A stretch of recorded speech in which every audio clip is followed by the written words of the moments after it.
Welcome, dear listener, to another gentle journey through the annals of history. Whether you're winding down after a long day, seeking a soothing distraction, or drifting off to sleep, we're glad you've joined us. Before we begin our dive into the rough treatment of harlots in medieval times, we'd love to know where in the world you're tuning in from and what time of day it is for you. Feel free to leave a comment and let us know how far across the globe our tales reach. And if you enjoy these quiet excursions into the past, consider subscribing for more calming tales. Tonight, we'll be exploring a somber and often overlooked corner of medieval life, the world of sex work. It's a topic that may seem heavy or unsavory, but there is much to learn from the lives of these women on the margins of society. So settle in, get comfortable, and let us paint a picture of what it was like to be a harlot in the Middle Ages. The very words we use to describe sex workers, prostitute, harlot, trumpet, often carry a sharp sting of condemnation. But these terms have a long and tangled history. Prostitute comes from the Latin prostituere, which originally meant to expose publicly. It wasn't until the late 15th century that the word took on its current association with selling physical services. Similarly, whore has its roots in the Old English word whore, which could refer to a promiscuous woman or even an adulterer with no financial transaction involved. In medieval England, the most common term for a lady of the night was harlot, but even this word has shifted over time. It originally referred to a male beggar or vagabond in the 13th century before becoming feminized and linked to unchaste behavior. Across the Channel in France, putain, derived from the Latin word for stinking, was a frequent insult hurled at sex workers, and high-class courtesans were often branded as cortigiana, an Italian word that also applied to ladies-in-waiting at royal courts, hinting at the blurred lines between formal and informal arrangements. The exchange of sexual favors for money or gifts was nothing new in medieval times. Prostitution had flourished in ancient Greece and Rome, where it was legal and even state-sanctioned in some cases. Solon, the great Athenian lawgiver, established government-run brothels known as dictia in the 6th century BC, staffed by slave women whose fees were fixed by the state. These were soon nicknamed Solon's girls. Later rulers like Caligula and Nero became infamous for their dalliances with prostitutes, even bringing them to official banquets. But as Christianity spread through the Roman Empire, attitudes began to change. The early church fathers railed against all forms of extramarital sex as sinful, with St. Augustine declaring prostitution a scourge that makes a brothel of the entire world.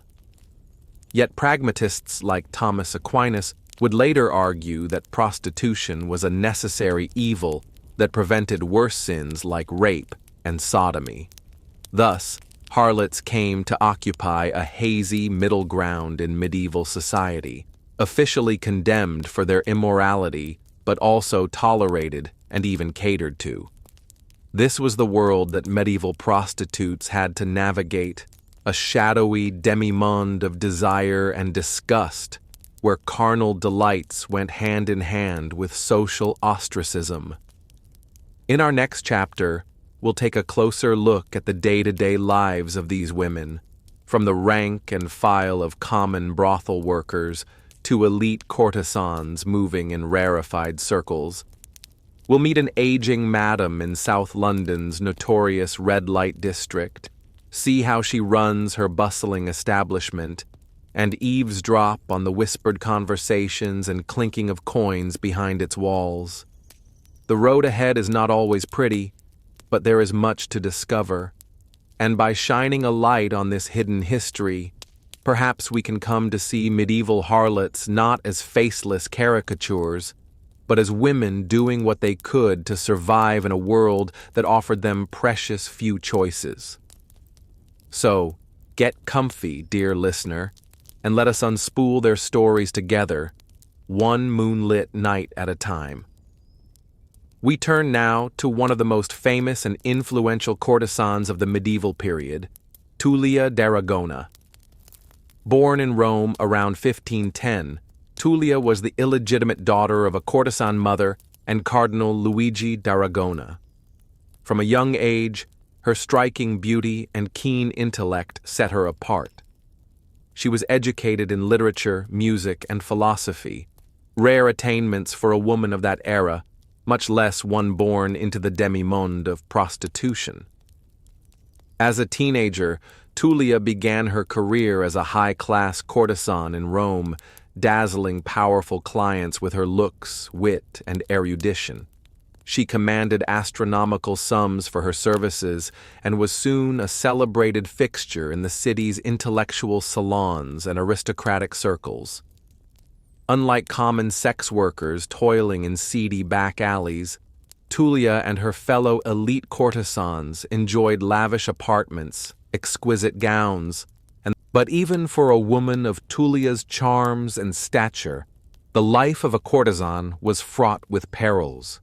She had to walk a tightrope, always maintaining the favor and largesse of her benefactors, while fending off the envy of rivals and the wrath of scorned wives.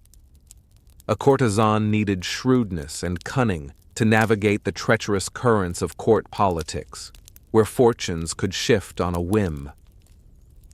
Tullia managed these challenges with aplomb, leveraging her talents and connections to build a glittering career that spanned decades. She moved between the great cultural capitals of Renaissance Italy: Rome, Venice, Ferrara, Siena, Florence. Famously, she debated the Florentine intellectual Benedetto Varchi on the nature of love, arguing passionately for a woman's right to romantic freedom and agency. In this way, Tullia d'Aragona was singular. Not content to merely trade on her physical allure, she fashioned herself into a paragon of Renaissance virtues, a true cortigiana onesta, or honest courtesan. She penned lofty Petrarchan verses, plumbed classical literature and philosophy, and dazzled with her erudite conversation. Her published works, including the 1547 poem Il Meschino and her 1552 treatise on the infinity of love, stood as proof of her formidable intellect. Of course, even Tullia could not entirely escape the strictures and prejudices of her time. In 1546, she ran afoul of the papal court's sumptuary laws, which dictated the attire of prostitutes. Cited for wearing forbidden items like pearls and a veil in public, Tullia was forced to petition for a special dispensation on the grounds that she was a respectable woman who did not solicit on the streets. This incident underscores the precarious social position of even the most elite courtesans. They existed in a liminal space, straddling the realms of artistic muse and sexual commodity, accepted in the rarefied sphere of the intelligentsia, but still tainted by the inescapable stigma of their trade. For all her gifts and graces, Tullia d'Aragona could never quite shed the label of courtesan. Late in life, as her beauty waned and her clientele dried up, Tullia retired from the courtesan life and married, perhaps seeking some measure of respectability and stability. But she never stopped writing and creating, leaving behind a body of work that stands as a testament to her formidable mind and spirit. She died in 1556, having carved out an extraordinarily liberated and self-directed existence for a woman of her time and station. Today, Tullia d'Aragona endures as the archetype of the cultivated courtesan, an object of fascination and admiration. Her life story has inspired novels, plays, operas, and films, forever immortalizing her as a woman who subverted the cruel fates and prejudices foisted upon her. who grasped for beauty, freedom, and agency within the gilded cage of the courtesan's life. In many ways, she and her sisters in trade were the first modern feminists, carving out a space for female autonomy and self-determination in a deeply patriarchal age. As we've journeyed through the haunting hidden history of medieval sex workers, we've witnessed the spectrum of their experiences, from nameless streetwalkers scratching out a meager subsistence in filthy alleyways to glittering courtesans enthralling kings and philosophers. We've seen how their lives were constricted and imperiled by the religious doctrines, legal prescriptions, and social stigmas of their time, subjected to punishments both petty and profound. But through it all, the harlots of history endured. They survived and even thrived in the face of unimaginable hardship. They found camaraderie and community with their fellow sex workers. They forged new identities and even fought for their rights in a fashion. In their struggles, they laid the earliest foundations for the modern movement for sex workers' dignity, safety, and self-determination. So let us honor the courage and fortitude of these long-ago sisters, the Jane Shores and Eleonora Reicheners, the Anne Sorrels and Tullius d'Aragona. Let us remember their names and say them with respect, and let us strive to extend to their modern descendants the compassion, humanity, and justice so long denied to their forebears. This is their story, brought in from the shadows at last. There may be no grander moral than this, that every human being, no matter their labor or lot in life, possesses an innate worth and dignity. In grappling with the hidden history of the medieval sex trade, we begin to see a way forward to a world free of the cruelties and depredations visited upon these women for centuries, a world where people are not reduced to what they do to survive, but what they dream, dare, and build in spite of it all. And so, we come to the end of our journey into the secret annals of medieval prostitution. The street lamps are guttering out, the alleyways are still, and the night's final customers have slunk back to their lodgings. As dawn light seeps into the eastern sky and the church bells toll the dawn hour, the weary harlots wrap their shawls around their shoulders and turn toward home. They have survived another night, and they will rise to meet another day, for they are the unvanquished, the indomitable. They are the survivors of history. Part 4. Persecution and Punishment of Prostitutes. The life of a medieval prostitute was often nasty, brutish, and short. Not only did they face the daily hazards of disease, abuse, and unplanned pregnancies, but harlots were also frequent targets of persecution by both religious and secular authorities. From the pulpit to the town square, sex workers were denounced as sinful temptresses, corrupting society with their carnal ways. One common punishment for prostitution in the Middle Ages was public humiliation. In 13th century France, women caught selling their bodies could be forced to wear distinctive striped hoods or have their hair shorn off. Repeat offenders might be marched naked through the streets, whipped, or even have their ears cut off as a visible mark of shame. These cruel spectacles served not only to discipline wayward women, but also as a stern warning to other would-be harlots. Imprisonment was another typical fate for medieval prostitutes who ran afoul of the law. In larger towns and cities, local governments began constructing special jails, known as bridewell prisons, to house disorderly women. Conditions inside were often overcrowded and squalid, with inmates subjected to beatings, hard labor, and meager rations. For pregnant prostitutes, the prisons could be a death sentence, with many perishing from complications of childbirth or seeing their newborns quickly succumb to disease. One fascinating case that illustrates the precarity of life as a medieval sex worker is that of Elena Riker, a transgender prostitute arrested in London in 1395. According to court records, Elena was apprehended late one night while soliciting sex from a man near the Tower of London.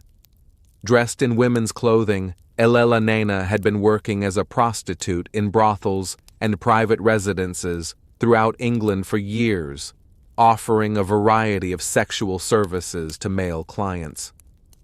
What's remarkable about Elena's story is not so much her arrest, but the matter-of-fact way her transgender identity was treated by the court. The documents describe her as John Riker, who goes about as a woman, suggesting a degree of tolerance, or at least resignation, to gender nonconformity among medieval Londoners. Elena herself insisted to the court that she should be considered a woman because she did the work of a woman, i.e., sex work and housekeeping. Alas, the tale ends there, with no indication of what ultimately became of Elena Riker. Like so many of history's marginalized figures, her fate is lost to time, but her arrest record provides a tantalizing glimpse into the complexities of gender identity in the medieval sex trade. Not all prostitutes were cis women, just as not all clients were men. The erotic appetites of the Middle Ages were as fluid and varied as our own. Another weapon frequently wielded against medieval harlots was the threat of expulsion from the city walls. To authorities and respectable burghers, prostitutes were a moral scourge to be cast out beyond the margins of civilized society. In some cases, brothels were quite literally pushed to the outskirts of town, relegated to the areas near the gallows, leper colonies, and tanneries. The message was clear. Sex workers were unwelcome interlopers, barely a rung above common criminals, but such expulsions rarely lasted long.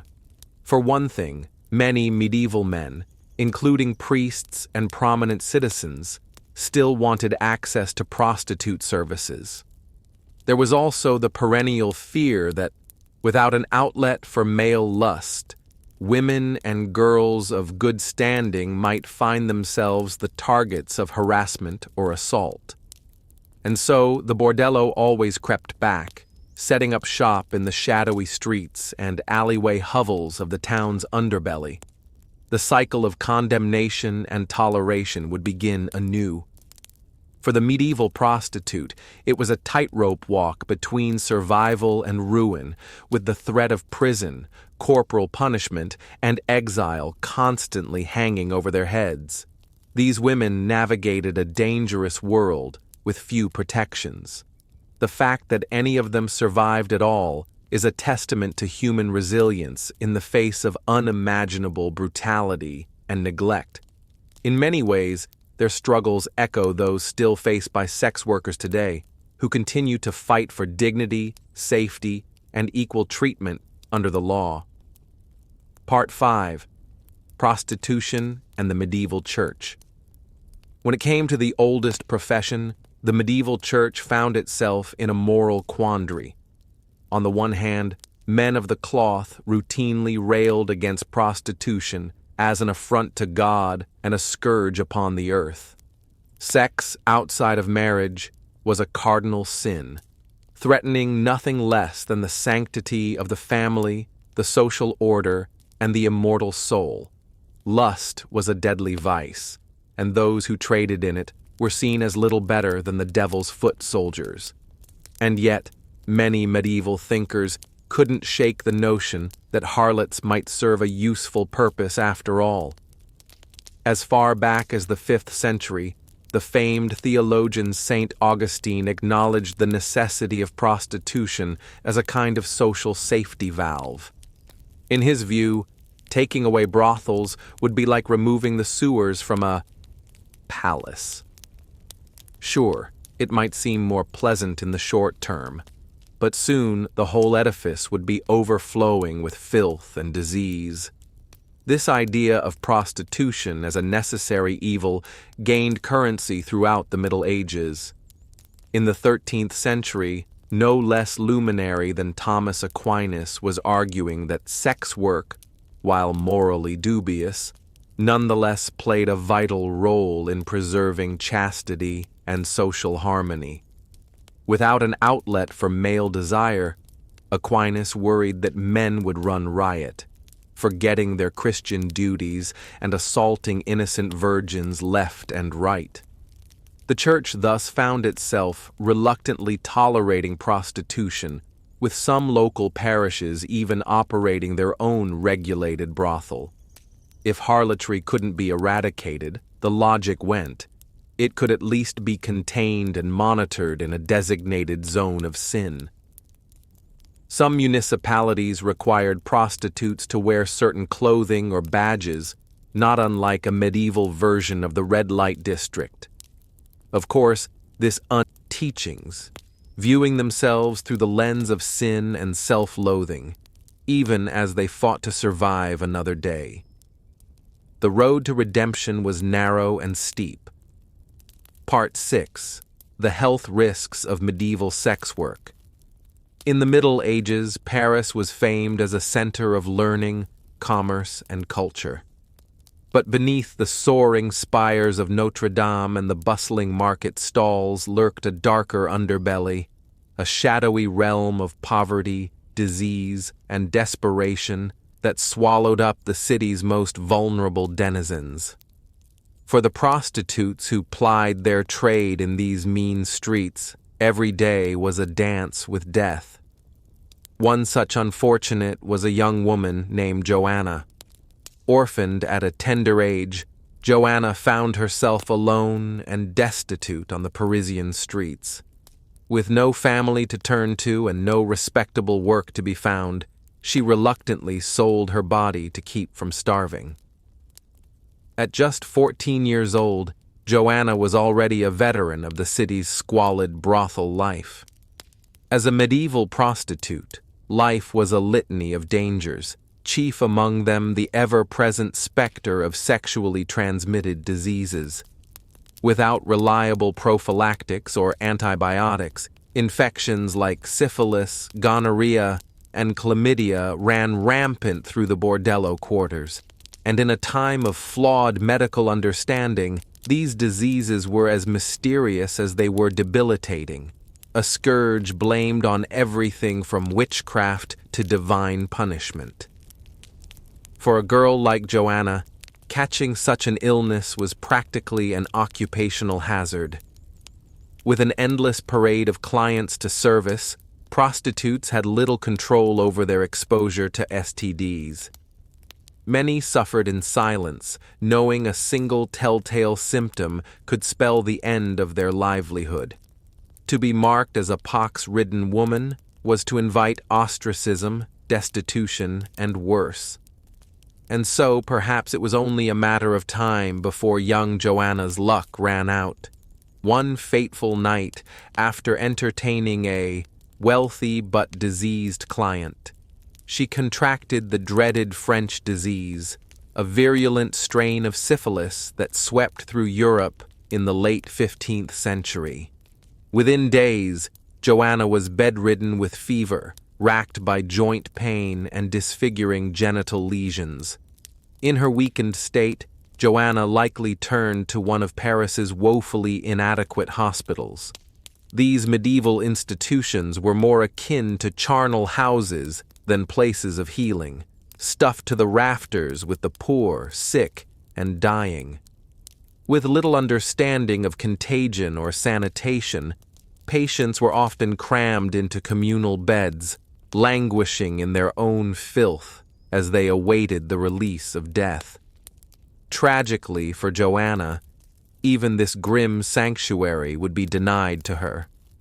When the hospital nuns discovered her condition and her occupation, she was cast out onto the street like so much human refuse.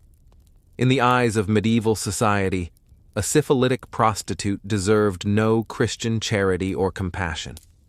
What became of Joanna after that is lost to history. Did she eke out a few more miserable years, scraping by on whatever paltry coins her disease-ravaged body could still earn?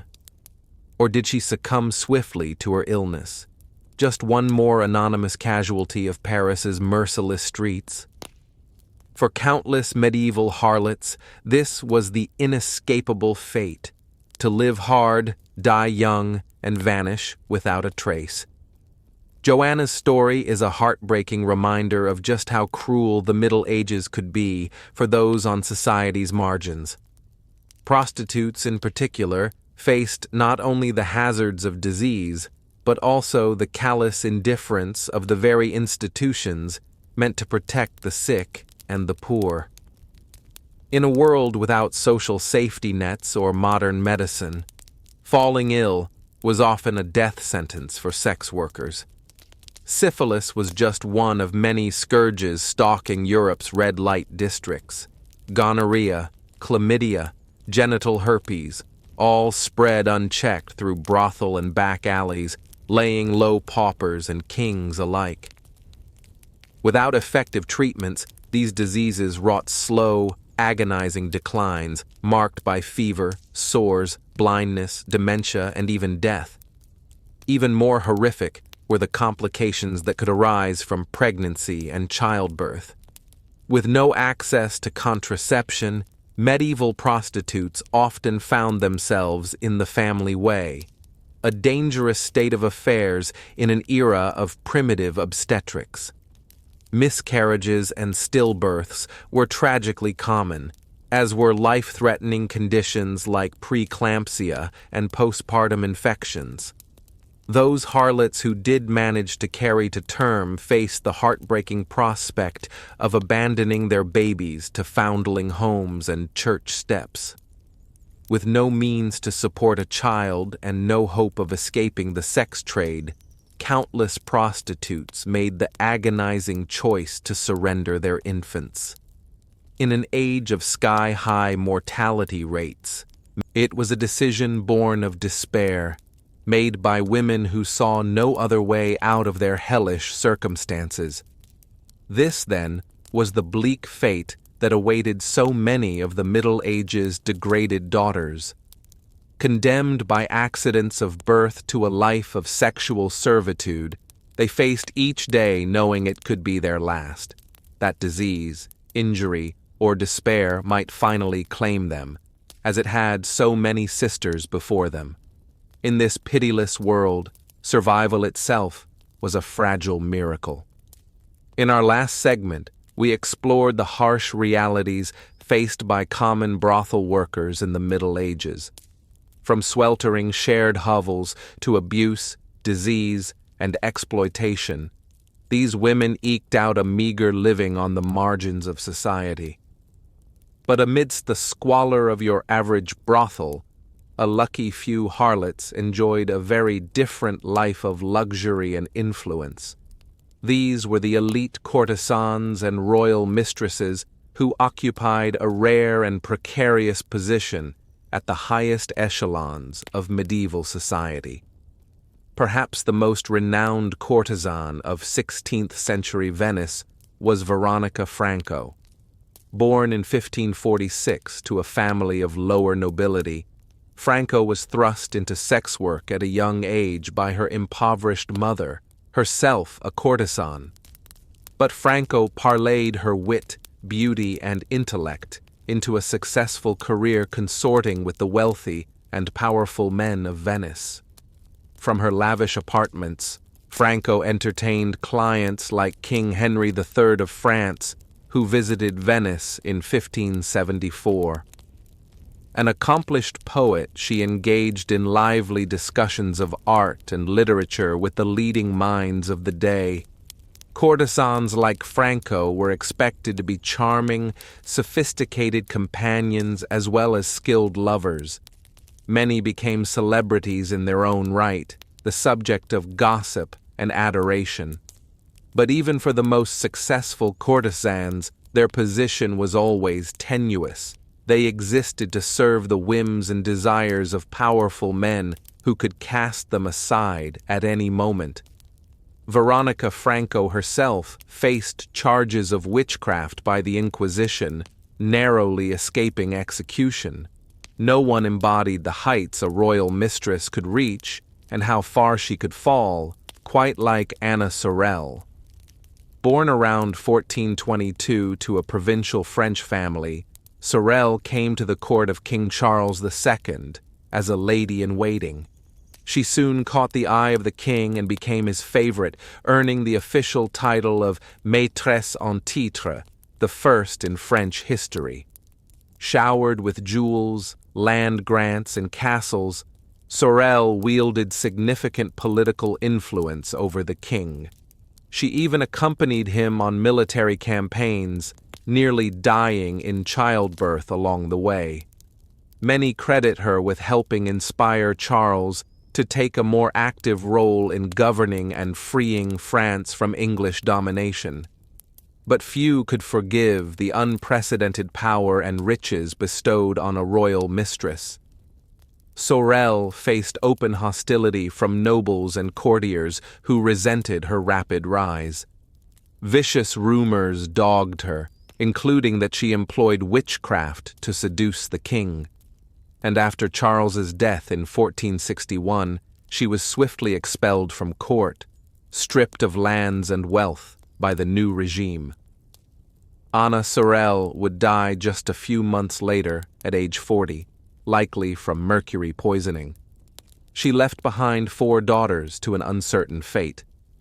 While the king erected an opulent tomb celebrating his immortal beloved, Sorel's true legacy remains fraught, stained by misogynistic attacks on her character that persist to this day. Such was the double-edged sword of life as an elite medieval prostitute. You might taste the glittering heights of wealth, status, and fame, but it came at a cost. For even the most exalted courtesan or mistress could never fully escape the rigid patriarchal bonds and moral stigma of the oldest profession. These women navigated a treacherous tightrope, always one scandal or change in affections away from ruin.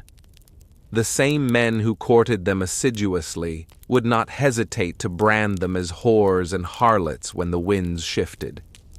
It was a dazzling but unstable existence, forever vulnerable to the very sexual allure and feminine wiles that granted them a provisional seat amongst society's elite.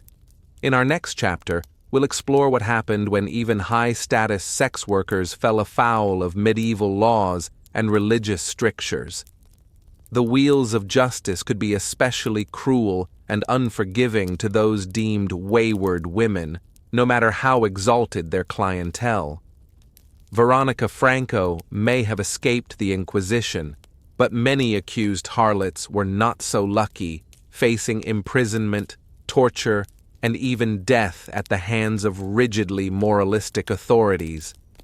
Stay tuned as we delve further into the persecution and punishment visited upon medieval prostitutes.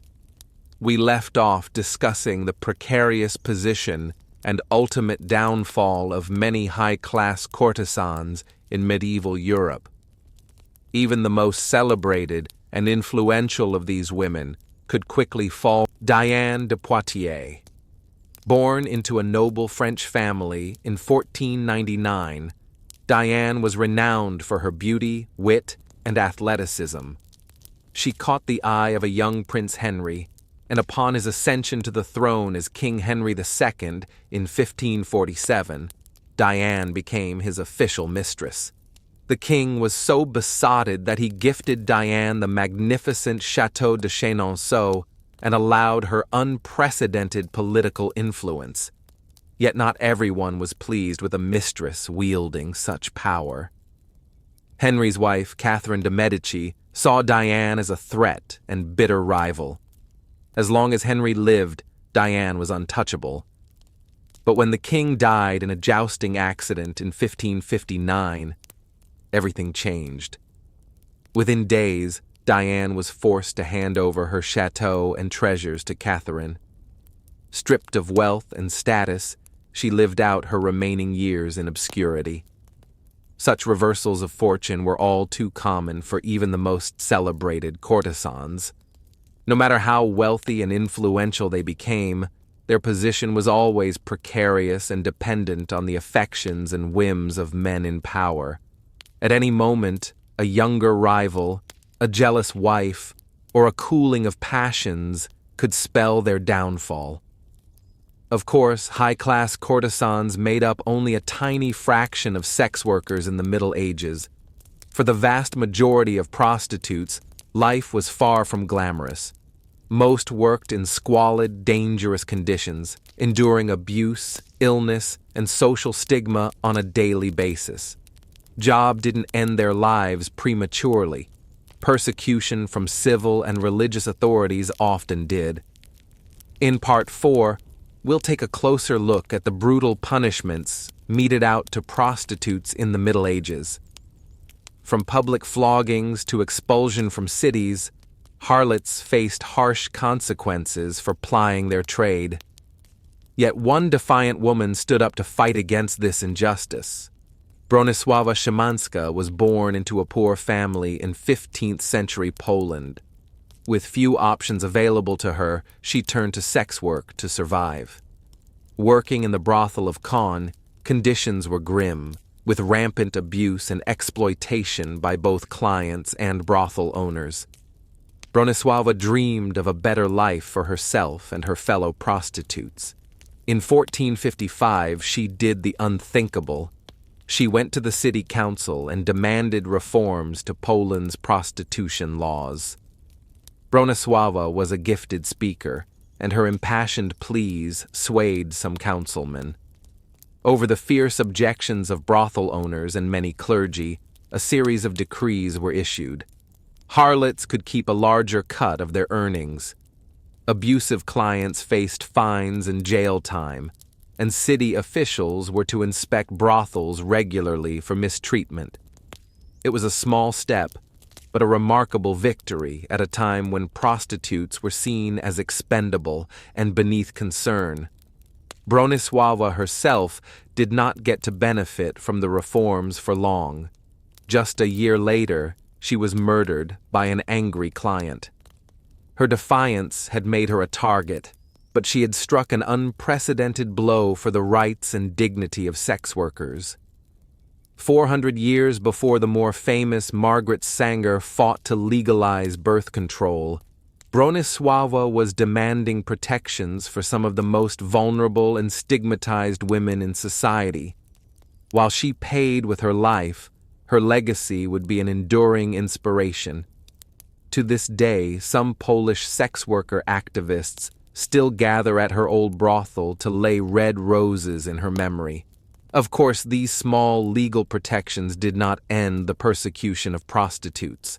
Harlots continued to face arrests, imprisonment, corporal punishment, and even executions throughout the medieval period and beyond. In our next section, we'll meet a woman subjected to the ultimate penalty for the crime of prostitution. In 1565, a Spanish sex worker named Mariana de Castro was arrested in the city of Seville. Her crime, allegedly bewitching men with love magic to lure them into vice. The charge of witchcraft was a convenient way for authorities to make an example of an infamous local harlot. Despite her pleas of innocence, Mariana was convicted and sentenced to death. On the morning of her execution, she was paraded through the streets, enduring jeers from the crowd. At the city center, she was tied to a stake atop a pile of dry wood. As the flames began to rise around her, Mariana lifted her head to the sky, reciting the Hail Mary prayer as the smoke poured from her mouth. Mariana's execution sent a clear message about the cruel consequences awaiting any woman who dared to defy sexual mores. Her story spread throughout Spain as a cautionary tale. As we'll see, religious condemnation of harlots often went hand in hand with tacit acceptance of prostitution as a social necessity. This contradiction would come to a head with the advent of the Protestant Reformation in the 16th century. In the next part, we'll examine how the medieval Catholic Church grappled with the moral dilemma of sex work and meet some of the pious women caught in the middle. The romanticized image of the alluring courtesan, draped in jewels, is a far cry from the harsh reality most medieval sex workers faced. For the vast majority of harlots, life was a brutal, desperate struggle for survival in a society that simultaneously demanded their services and condemned their existence. As we've seen, the lucky few might attain wealth, status, and influence as an elite courtesan or mistress to the powerful. Women like Veronica Franco in 16th century Venice and Anna Sorel in 15th century France enjoyed lavish gifts, political sway, and access to the highest echelons of society. But even for them, success was tenuous and fleeting. Courtesans had to carefully navigate the whims of entitled men, the machinations of rival mistresses, and the ever-present risk of being replaced by a younger beauty. One false step could send even the most celebrated courtesan tumbling from her pedestal, back into destitution and disgrace. Such was the fate of Elenina Riker, a transgender English sex worker often forgotten by history. Elenina's sad tale comes to us from the records of their 1395 arrest in London. The court documents describe them soliciting sex from men in women's clothing and being caught in the act of sinful carnal deeds against the order of nature. Medieval England had little mercy for those who defied its rigid gender and sexual norms. We don't know what ultimately became of this rare medieval trans prostitute, but a harsh sentence of imprisonment, corporal punishment, or expulsion likely awaited them. These were the common punishments inflicted on sex workers who faced persecution from both church and state. Harlots were a visible target for authorities eager to make an example of sinfulness and vice. In some cities, prostitutes were forced to wear distinctive striped hoods or special badges marking their low status. They could be publicly whipped, dunked in water, or paraded through town on a humiliating cart ride. Repeat offenders sometimes had their ears cut off. Many medieval towns eventually banished all known sex workers, relegating them to the margins of society in disreputable suburbs or red-light districts outside the city walls. But despite official condemnation, medieval prostitution had a complex relationship with the church. In a society that prized female chastity yet denied most women real power and autonomy, many saw prostitution as a distasteful but necessary evil. The influential church fathers, St. Augustine and Thomas Aquinas, both grudgingly argued that sex work helped to contain male lust and prevent the rape of respectable women. Some priests and clergymen, supposedly celibate themselves, secretly frequented brothels. A few harlots managed to win the church's respect through acts of profound penance and devotion.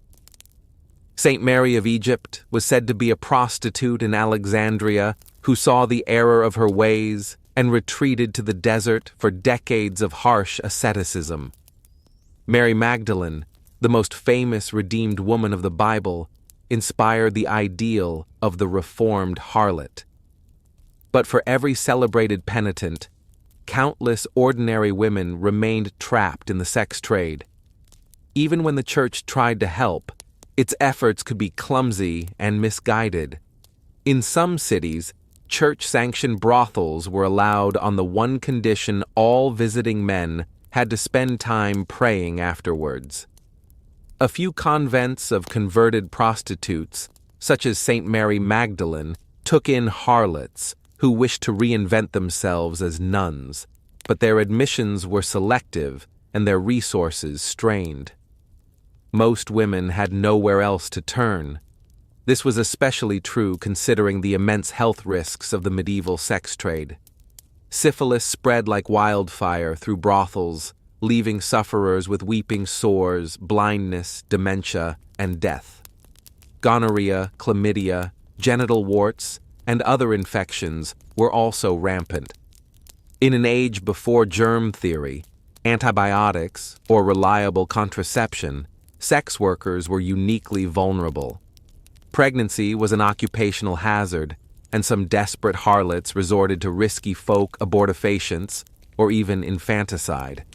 In 14th century Paris, a young prostitute known only as Joanna was publicly burned at the stake for allegedly spreading a venereal disease to her clients. Her awful fate speaks to the disposability of sex workers in medieval society. Powerful men might enjoy a harlot's company behind closed doors, but she'd be the first to suffer if calamity struck. Joanna's prospects were bleak from the start. Fatherless, impoverished, and lacking any support system, she likely turned to prostitution as a last resort. We'll never know the full tragedy of her short life and cruel death. She stands in for the many anonymous sex workers whose suffering is lost to history. Yet even in this grim context, a few extraordinary women managed to rise above their circumstances and shape the world around them. Veronica Franco is probably the most famous Venetian courtesan who ever lived. Born in Veronica followed in her mother's footsteps and took her first lover at the age of 18. A ravishing beauty with a keen intellect, she soon became the most celebrated cortigiana onesta, or honest courtesan, in the city. Her patrons included cardinals, princes, and even the King of France. But Veronica was no one's passive plaything. She wielded the weapons of wit, charm, and audition to hold her own in a masculine domain. An accomplished poet, she published 2 volumes of refined Petrarchan verse and helped establish the literary salon as a key feature of civilized society. Her 1580s court case, in which she stood accused of witchcraft by a jilted lover, became a citywide scandal and a public referendum on female sexuality. Veronica defended herself so eloquently that she won not only acquittal but public sympathy. She continued to entertain prestigious guests and admirers until her death, likely of syphilis, in her early 40s. Veronica's dramatic life story has inspired paintings, plays, novels, and an eponymous 1998 erotic drama starring Catherine McCormick. Today, she endures as both an evocative metaphor for Venice itself, seductive, cultured, and unfettered by conventional morality, and an intriguing proto-modern heroine who combines sexual allure with real personal and intellectual independence. She may seem exceptional, but she also gives us a glimpse of how some enterprising women made the best of a raw deal and worked the system to their own benefit and self-determination. At the other end of the social scale were women like Marion Lahome, an English peasant who lived a hand-to-mouth existence in the muddy streets and taverns of Colchester in the 1370s. Hauled repeatedly before the local court for drunkenness, theft, and of course harlotry, Marion endured a carousel of short jail stints while continuing to drink heavily and sell her body for a few pennies. Reading between the lines of the Tours court rolls, we can recognize a woman trapped in a cycle of poverty, addiction, and exploitation, vilified and punished by the same society that produced her poverty and pain. For every glamorous Veronica Franco, 100 Marions suffered in squalid anonymity. Yet, whether perched in a palace or lurking in an alleyway, all these women were simply trying to survive in a deeply patriarchal civilization with few options. As the centuries progress, we can trace a long road from medieval prostitution to to the sex workers' rights movement of today. In the 1970s, French sex workers occupied churches to protest police harassment and unsafe working conditions, much like their medieval foremothers in sanctioned brothels. The famous red umbrella, a key symbol of the movement, has its roots in the red-hand lanterns that once marked brothel quarters in medieval Venice and Amsterdam. Today, as the debate over decriminalizing sex work rages on, it's clear that the stigma and marginalization of the profession have deep historical roots.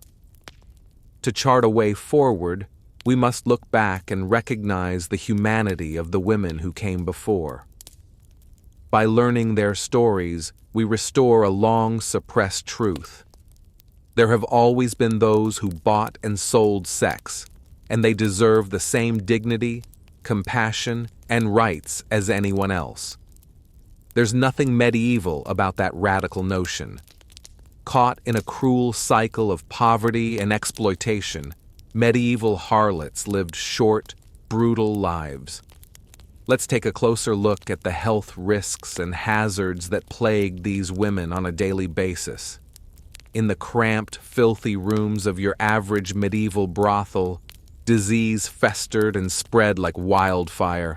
With so many men coming and going, buying a few minutes of escape and pleasure, it was almost impossible for prostitutes to avoid contracting syphilis, gonorrhea, or other painful sexually transmitted infections. The telltale sores, oozing discharge, and rashes must have been a constant source of agony.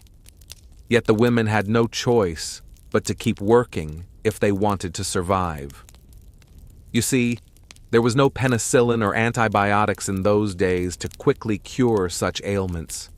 At best, a harlot might seek out a local healer or wise woman who would apply poultices of herbs, honey, or even animal dung to try to soothe the inflammation. But more often than not, these treatments did little to alleviate the underlying illness, which would gradually eat away at her health. And what of those prostitutes who found themselves with child? With no reliable contraception available, unwanted pregnancy was an occupational hazard. Some women tried to induce miscarriage by drinking toxic herbal concoctions or thrusting sharp implements into the womb. Others would carry the baby to term, only to abandon it on the steps of a church or orphanage, praying some kind soul would take the child in. In the worst cases, prostitutes resorted to infanticide, strangling or smothering their newborns out of sheer desperation. Countless nameless harlots who suffered in silence and obscurity. Let us also celebrate the rare few who managed to rise above their station and make their mark on the world. Their stories may be the exception rather than the rule, but they're no less valuable for it. For they remind us of the incredible potential that lies within every human being, no matter how humble their beginnings. As we come to the end of our journey through the seedy underbelly of medieval Europe, what are we to make of this complex, often contradictory history? How do we reconcile the brutal reality of life for most prostitutes with the romanticized tales of high-class courtesans that have captured the popular imagination? Perhaps the answer lies in acknowledging that the truth, as usual, is somewhere in between. Yes, the vast majority of medieval harlots led short, miserable lives marked by poverty, violence, and disease. But that doesn't negate the fact that a select few, like Tulia d'Aragona or Veronica Franco, managed to carve out a measure of agency and autonomy within a system designed to exploit and degrade them. Nor should we forget the incredible resilience and ingenuity of the common brothel worker, who used every tool at her disposal, from crude folk remedies to carefully cultivated alliances with local officials, to survive in a world that seemed hell-bent on destroying her. These women may not have had the luxury of penning elegant treatises or schmoozing with royalty, but they were no less heroic for it. At the same time, we must be careful not to romanticize or sanitize the grim realities of medieval sex work. The fancy gowns and witty repartee of the elite courtesan were the exception, not the rule, and even they were forced to navigate a treacherous landscape of male desire and societal condemnation. The fact that a handful of women managed to thrive in such circumstances shouldn't blind us to the suffering of the vast majority who did not. Ultimately, the story of medieval prostitution is one of both extraordinary resilience and terrible oppression, of glimmers of hope amidst overwhelming despair. It's a messy, complicated history that defies easy moralizing or pat conclusions. But one thing is certain: these women, from the lowliest back-alley prostitute to the most celebrated courtesan, deserve our respect and our remembrance. They were not faceless victims or passive objects of male desire, but complex human beings who fought tooth and nail for their survival and their dignity in a world that sought to deny them both. In honoring their struggles and their triumphs, we honor the struggles and triumphs of marginalized women throughout history and recommit ourselves to the ongoing fight for a world where no woman has to sell her body to survive. It's a fight that began long before the medieval era and continues to this day, but one that we must never abandon, no matter how daunting the odds. So let us end our tale where we began, with a moment of quiet reflection for the forgotten harlots of history. May their memories be a blessing, and their stories a call to action for us all. Thank you for joining me on this journey through the dark and complicated world of medieval prostitution.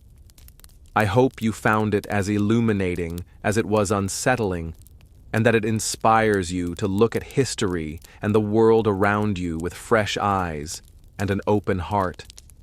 Good night and sweet dreams.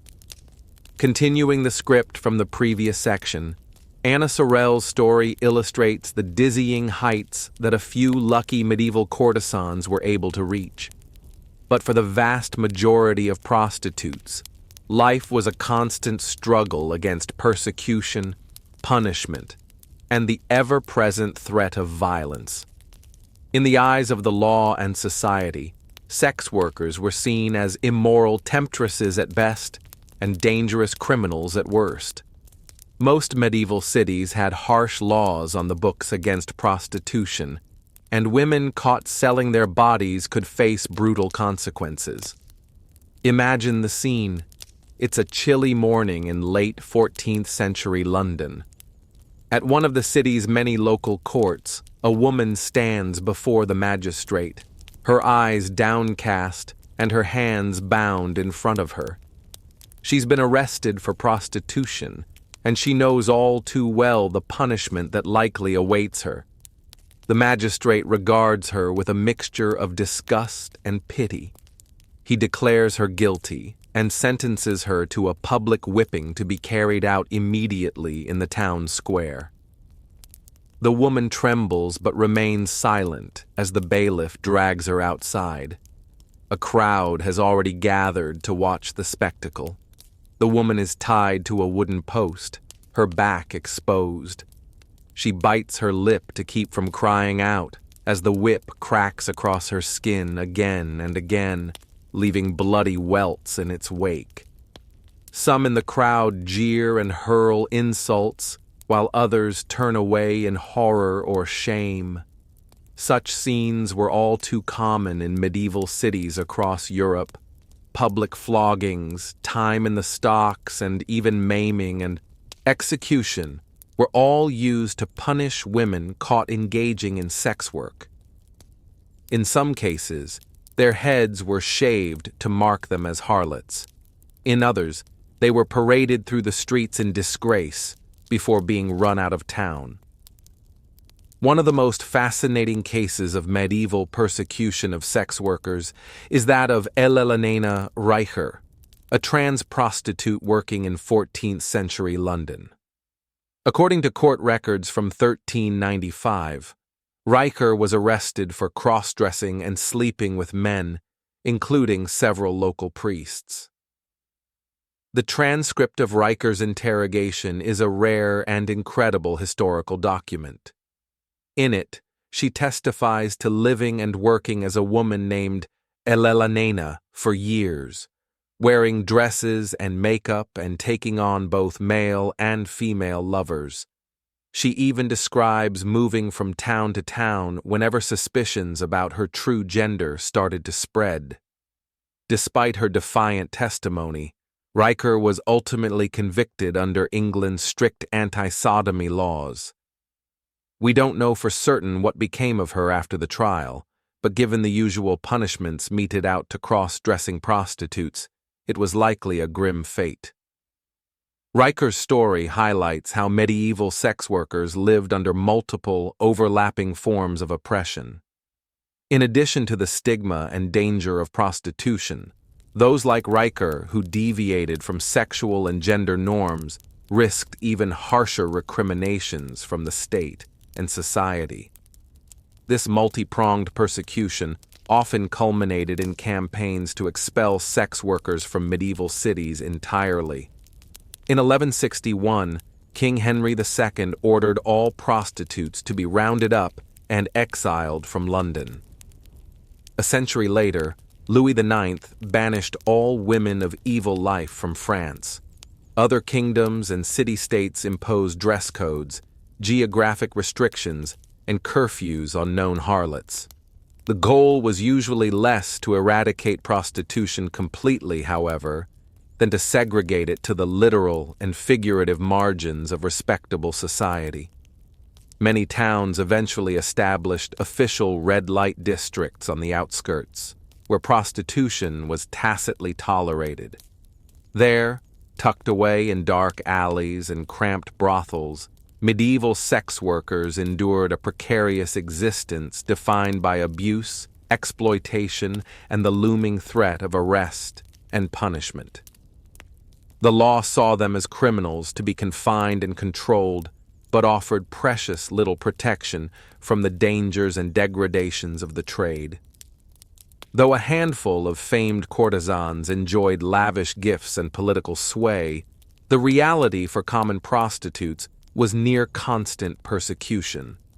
Whether chained up for a public whipping or driven out of town like a pariah, they lived at the mercy of a society all too eager to judge and punish them. While medieval harlots faced widespread ostracism and abuse from most corners of society, there was one institution that had an especially fraught relationship with prostitution: the Catholic Church. On the surface, the Church took a stern moral stance against sex work, condemning it as a sin and a threat to public morality. Yet behind this pious facade, the reality was much more complex and contradictory. Many prominent theologians, including St. Augustine and Thomas Aquinas, reluctantly condoned prostitution as a necessary evil. They argued it was better to allow men an outlet for their lustful urges rather than risk them seducing respectable wives and daughters into adultery. This attitude led the Church to tolerate and even manage prostitution in certain contexts. Some medieval cities had bishop-licensed brothels where sex workers operated under the supervision and protection of local clergy. The madams of these establishments were expected to swear an oath of loyalty to the Church and pay a cut of their earnings in exchange for immunity from prosecution. The Church also oversaw special hospices and convents that took in fallen women and worked to redeem them through prayer and penance. These institutions were seen as a vital bulwark against moral decay, as they removed temptations from the streets and restored harlots to the path of righteousness. Yet this charitable vision often clashed with the harsh reality within their walls. Many women were committed to these institutions against their will, and some escaped only to return to sex work. Others endured prison-like conditions and abuse at the hands of their religious overseers. Even as the church outwardly condemned prostitution, there is ample evidence that individual priests and even high-ranking clergy were frequent clients of sex workers. Court records and personal letters reveal instances of priests caught visiting brothels or keeping mistresses. Some used their moral authority to coerce or exploit vulnerable women into sexual relationships. This hypocrisy reached its apex in the pontificate of Pope Alexander VI, born Rodrigo Borgia. Before and during his papal reign in the late 15th century, Alexander was notorious for his libertinism and kept multiple mistresses. He even acknowledged fathering several children out of wedlock. The church hierarchy's moral failings when it came to prostitution were thrown into especially sharp relief by the cult of Mary Magdalene, a reputed former prostitute who became one of Jesus's most devoted followers. Mary Magdalene was held up as the archetypal reformed harlot. Her story was used to justify the church's charitable works aimed at getting sex workers off the streets and into the pews. Mary Magdalene's example offered the tantalizing promise of salvation and social rehabilitation for fallen women, at least in theory. In practice, the church's programs for reforming prostitutes often did more harm than good. Many women cycled in and out of religious institutions, finding little support for rebuilding their lives outside the sex trade. Others found themselves trading one form of exploitation for another, as some unscrupulous priests used their authority to pressure harlots into sexual relationships. Though medieval sex workers might take some cold comfort in the knowledge that even princes of the church sometimes shared their sins, they largely remained outcasts in the eyes of both religious and secular authorities. Neither the threat of damnation nor the promise of salvation could shield them from the very real dangers and degradations of the trade. Indeed, beyond the risk of arrest and persecution, perhaps the greatest threat facing medieval prostitutes was to their health and safety. In a time before antibiotics or reliable contraception, sex work in the Middle Ages was nothing short of a death sentence for many women. Syphilis and other sexually transmitted diseases ran rampant through medieval brothels, passing from client to prostitute to client in a vicious cycle. Without effective treatments, these diseases slowly ravaged their victims' bodies and minds, leading to disfigurement, madness, and agonizing death. One common treatment for syphilis in the Middle Ages involved slathering an infected prostitute's body with mercury ointment. This toxic cure often caused horrific side effects like tooth loss, internal bleeding, and neurological damage, but offered no real protection against the disease's progression. Pregnancy was another constant specter hanging over medieval sex workers. With contraception largely unavailable or ineffective, many prostitutes found themselves with child after being raped by clients or even pimps. Some tried dangerous folk remedies to induce abortion, often with disastrous results. In one chilling historical account, a 14th century Parisian prostitute known only as Joanna faced charges of spreading a leprous malady to her clients. Whether this referred to syphilis or some other disease is unclear. What we do know is that as punishment for her crimes, Joanna was publicly tortured and burned alive. Joanna's grisly fate highlights the cruel indifference of medieval society toward the suffering of sex workers. Trapped in a dangerous trade with no legal protections and little access to medical care, harlots' lives were often nasty, brutish, and short, Many prostitutes met their end anonymously, succumbing to festering diseases or perishing in the squalid conditions of the brothel. Others died at the hands of violent clients or corrupt authorities. But whether by illness, injury, execution, or sheer despair, death was a constant companion for the medieval sex worker. Given the many cruel fates that befell medieval harlots, it's perhaps no wonder that even the more successful often came to tragic ends. The 16th century Venetian courtesan, Veronica Franco, famed for her wit and erotic writings, saw many of her fellow courtesans poisoned, maimed, or driven to suicide by the rigors of the trade. Franco herself would die alone and in poverty, having lost her wealth and status in later years. For the vast majority who never achieved Franco's level of renown, a life of suffering and an early grave were all but assured. Yet, even against such grim odds, some managed to rise above their station, at least for a time. One of the few medieval harlots to gain lasting fame and influence was Tullia d'Aragona, a 16th century Italian courtesan and author. Born in Rome to a courtesan mother, Tullia quickly gained renown among the Italian intelligentsia for her beauty, wit, and erudition. Mixing philosophy, poetry, and seduction, she charmed her way into the favor of dukes, cardinals, and even the King of France. Her salon in Venice became a renowned gathering place for artists and intellectuals, where Tullia presided as the star attraction.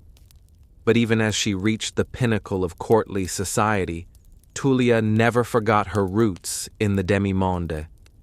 She wrote eloquently about the plight of sex workers and the injustices they faced.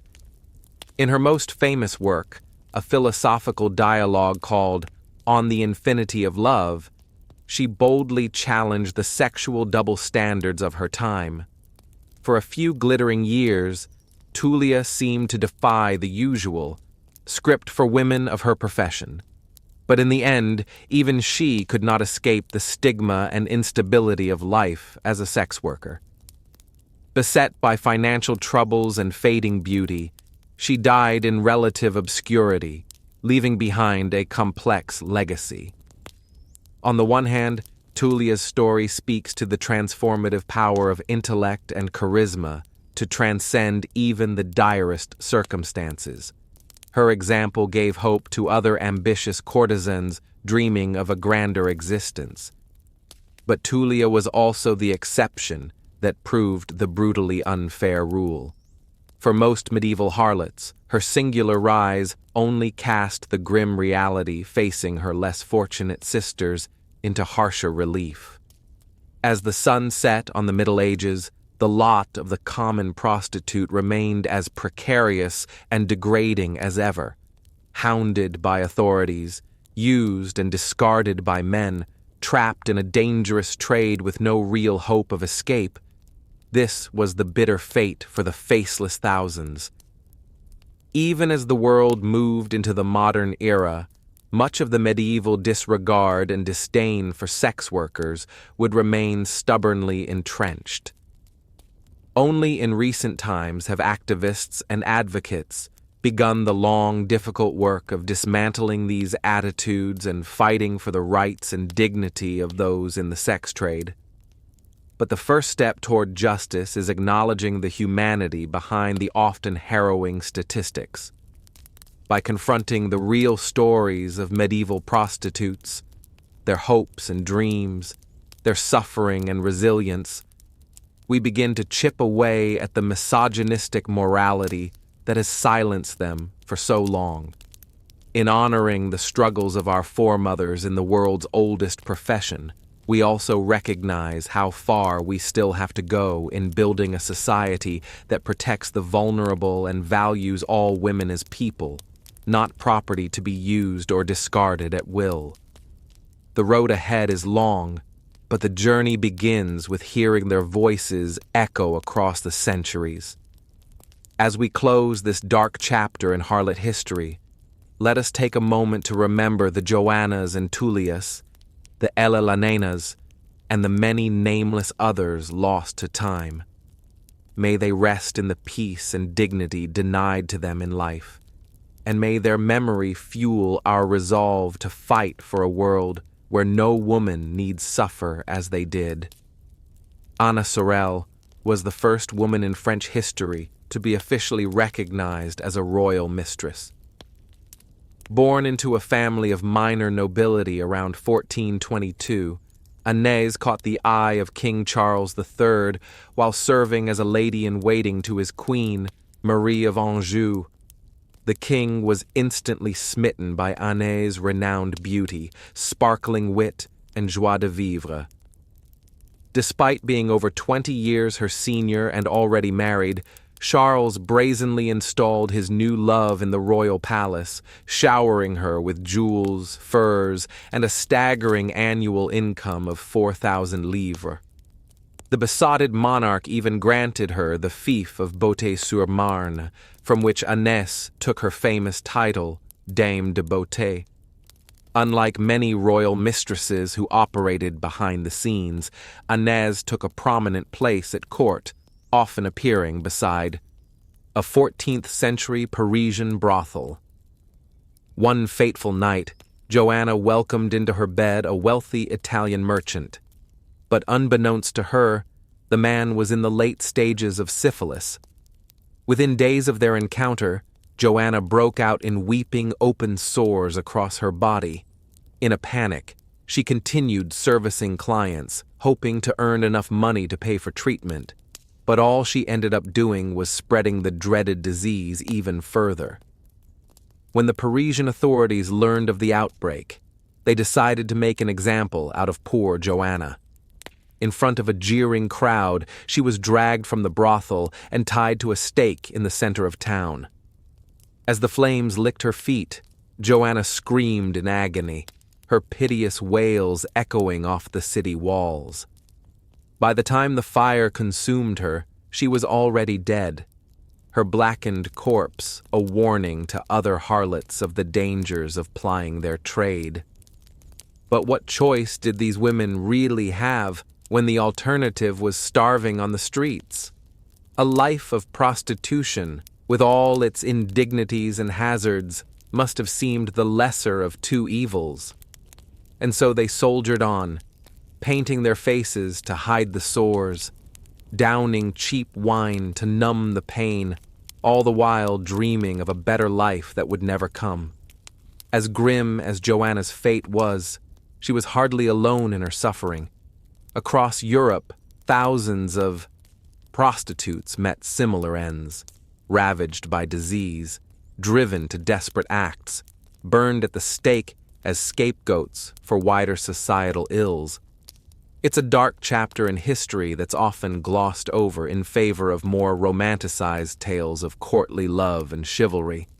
But we owe it to these women to remember their stories, to acknowledge the incredible hardships they endured. In many ways, they were the ultimate underdogs, scorned by the pious, exploited by the powerful, afflicted by the perils of the oldest profession. Yet they endured day after day, using their wit and wiles to scratch out a meager existence on the margins of society. So the next time you hear a bawdy joke about a medieval brothel, or see a painting of a rosy-cheeked tavern wench, take a moment to reflect on the reality behind the caricature. These were real women, with real dreams and desires, who suffered greatly for the sin of being born poor and female in a cruel, uncaring world. The least we can do is bear witness to their struggle and honor their memory with empathy and respect. But the story of medieval prostitution isn't just one of unrelenting misery. Believe it or not, there were a few rare individuals who managed to rise above their circumstances and make a name for themselves in this most unlikely of professions. One such woman was Tullia d'Aragona, a renowned 16th-century Italian courtesan and author. Born in Rome to a courtesan mother, Tullia seemed destined to follow in her footsteps, but from an early age, she displayed a keen intellect and a love of learning that set her apart from her peers. Under the tutelage of some of Italy's finest scholars, Tullia blossomed into a witty, erudite young woman, equally at home, discussing poetry and philosophy as she was entertaining clients in the bedchamber. As her reputation grew, Tullia began to move in elevated circles, counting noblemen, cardinals, and even the King of France among her admirers. But she was no mere plaything for powerful men. Tullia was a force to be reckoned with in her own right, using her charm and cunning to secure lucrative patronage deals and influence political decisions behind the scenes. Perhaps most remarkably, Tullia was a gifted writer, penning several well-received works of poetry and prose throughout her career. Her crowning achievement was Dialogue on the Infinity of Love, a daring treatise that argued for women's right to sexual autonomy and pleasure, ideas that were downright radical in her day. Of course, even a woman as brilliant and accomplished as Tullia couldn't escape the stigma of her profession entirely. She faced plenty of backlash from moralists and clerics who saw her as little more than a glorified whore. And like all courtesans, she must have grappled with the constant threat of disease, unwanted pregnancy, and the fickle whims of her wealthy clients. Still, there's something undeniably inspiring about Tullia's story, the way she defied societal expectations and forged her own unique path through life. In a time when most women had precious little control over their destinies, Tullia dared to dream of something more and had the audacity to make those dreams a reality through her own wit and determination. You could argue that Tullia was an outlier, an exception that proves the grim rule of life for most medieval prostitutes. And you wouldn't be entirely wrong. But I prefer to see her as a beacon of hope, a glimmer of light in an otherwise dark and harrowing history. She reminds us that even in the bleakest of circumstances, the human spirit is capable of extraordinary resilience and ingenuity. So while we rightly mourn the